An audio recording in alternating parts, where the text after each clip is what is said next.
Hello Commanders, I'm Commander Gremlinspotter, and in this video I'm going to show you my upgraded Imperial Cutter mining build that I call Roid Cutter.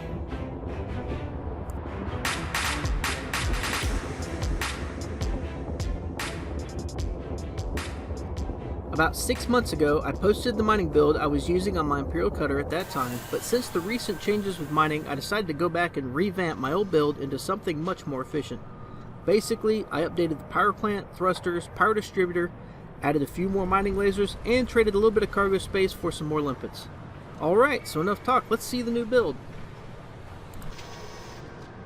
First, let's look at the hard points on this build. I have it set up so it will do both laser mining and core mining. So I put the abrasion blaster in the center position so it's easier to use when I need to break off those pesky fragments hanging onto the Roid after I do some core mining. You can put the seismic chargers wherever you want, but I prefer to put them on top. Also, I have 4 mining lasers as opposed to the 2 that I used to have on my older build. Laser mining is much more efficient now on this build. So for utility mounts, I have 4 0A shield boosters. I've got a heat sink launcher. And then I like to use 2-point defenses, mainly because not only are they good for missiles, but they're also good for those little hatch breaker limpets that pirates like to use. They'll destroy those. And then of course you can't mine without a pulse wave analyzer, so always get the best. This one has a 24,000 meter range, which is perfect. Alright, so let's get to core internals. Lightweight alloy, just to keep things light. This build is going to need some more power, so in order to achieve that, go with the 8A power plant and modify it for engineering overcharged power. Just do level 1. Thermal spread, that's just something I put on there. That's a personal preference. You can put something in there or not at all, just up to you. You don't really need it. Go with the 8A thrusters, dirty drive tuning level 5 and drag drives. This gives me about 515 meters a second boost and lets me outrun just about any NPC pirate that comes my way. Next we'll go to the frame shift drive. I always go with the best one you can get. I go increased FSD range and mass manager. Especially now that you're having to travel farther away to get the best price for your precious cargo, this will help cut down how many jumps you have to make. So I go about 30 light years a jump empty and about 23 with a full load. 7D life support, just went with that because I want to keep things light.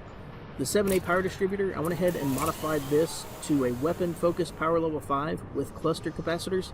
This allows me to hold the trigger down while I'm shooting the Roid, and I can completely deplete the Roid with one trigger pull. So makes it quite efficient. 7D sensors, again, just trying to go light on that. And that's going to wrap up the core internals. Let's talk about optional internals next. So the 2 8 slots are going to be cargo racks. That gives me 512 tons of cargo capacity. I've got a fuel scoop, that way I don't have to stop at stations all along the way to my destination. Shield generator, this keeps me healthy from when I bump into rocks every now and then, being in a ship this big. I've got 2 5A collector limpet controllers and 1 5A prospector limpet controller, and that allows me to use 4 prospector limpets at any given time. Also, I've got 2 5D hull reinforcement packages. These are personal preferences. I found the shields are more than adequate to protect you from pirates and bumping into rocks, so these really aren't needed.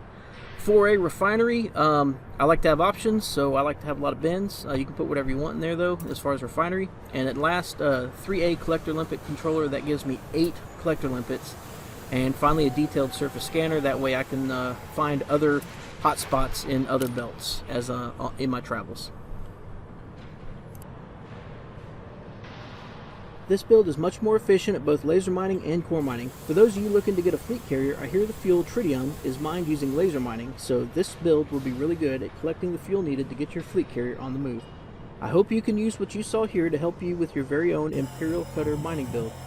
If you enjoyed the build, hit the like button, and if you'd like to see more videos like this, then become a subscriber and hit that bell icon so you can be notified every time I upload new content. Thank you so much for watching my video, and as always, fly safe, Commanders.